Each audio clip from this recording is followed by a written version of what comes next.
Hi there everyone, my name's Jordan House and today we're going to be having a chat about sales and everything sales related. So first of all, before we jump into it, give you a little bit of a backstory about myself.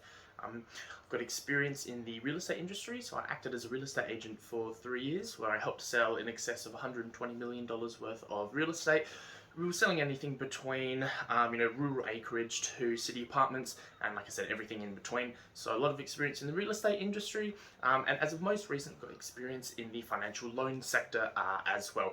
So look, we'll jump straight into it. Like I said, we're going to be having a chat about sales. More specifically, we're going to be having a chat about tips and tricks to keep in mind when selling a product or a service, either for yourself or on behalf of a business. We'll be using my sales checklists, which I've created myself.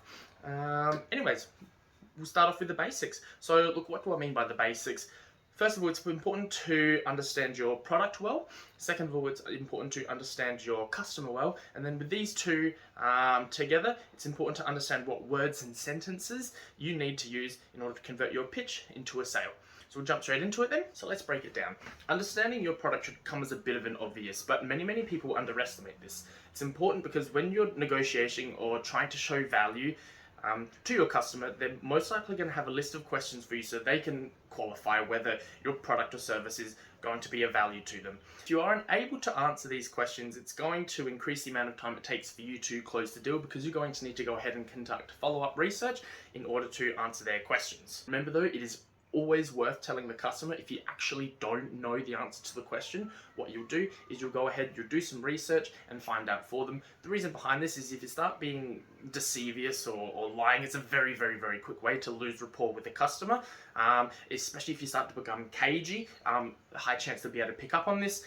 Remember, untransparent behavior and cagey behavior is the best way to lose a client quickly because they're going to notice this weird behavior from you, and then high chance you're going to get cold feet very quickly. So look, remember, it's pretty simple. Always be genuine, always be transparent when dealing with a customer. No matter who you're speaking to, they're always going to appreciate this one as well. The other benefit as well of knowing your product well is you can essentially just explain it better and often highlight more points which are going to be best suited for that customer, and you look trustworthy and professional as well, which is always a bonus as well. Alright, so next is understanding your customer. So I'd break this one up into two categories. The first one is understanding their personality and their communication styles, etc.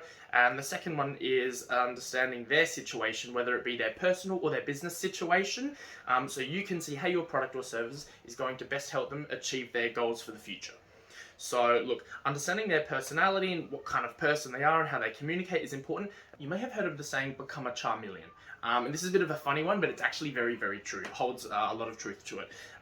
The reason for this is you essentially want to try and match your personality to become as close to theirs as possible. That way, when you are speaking points and having a conversation, you're going to be able to best get your points across in a format that they're going to be able to understand. The way a charmeleon works is it changes its colors in around its surroundings or its environment to essentially blend in with its surroundings. You're going to want to be able to do the same with your customers depending on who you're with.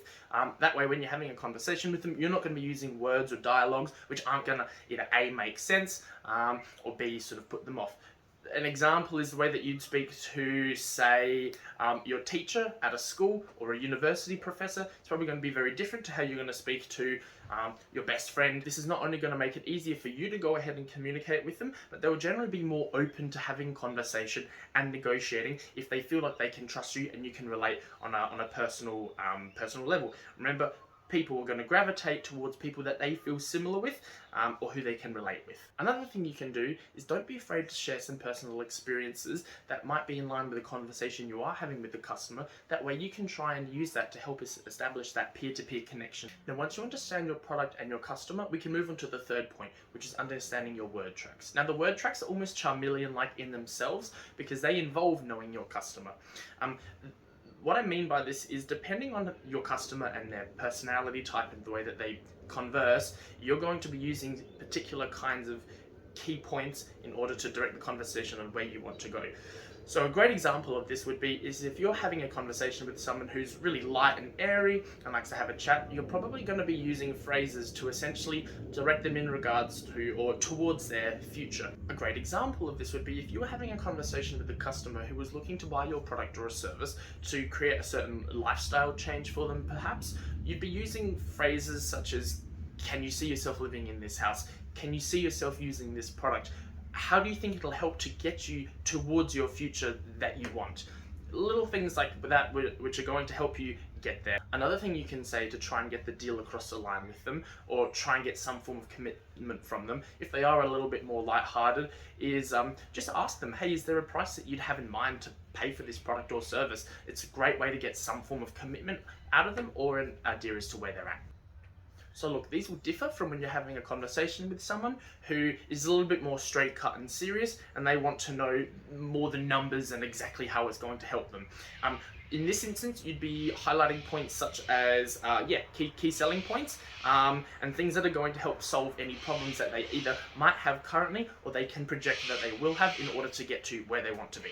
So these are the three basic parts to selling, and using your dialogue to close a sale for yourself. Remembering what you say and how you speak is a big part of ensuring you're able to close a deal. And if you understand knowing your product, knowing your customer, and knowing your word tracks properly, being able to use all three of these in unison to close the deal is going to give you a massive advantage in the future for your sales numbers. Remember, these were all created on my video checklist, so if you'd like to check them out, I can leave the links there for you, and you can have a bit of a read for yourself and see if you can get some better numbers for your sales as well. Thank you very much for watching. Bye.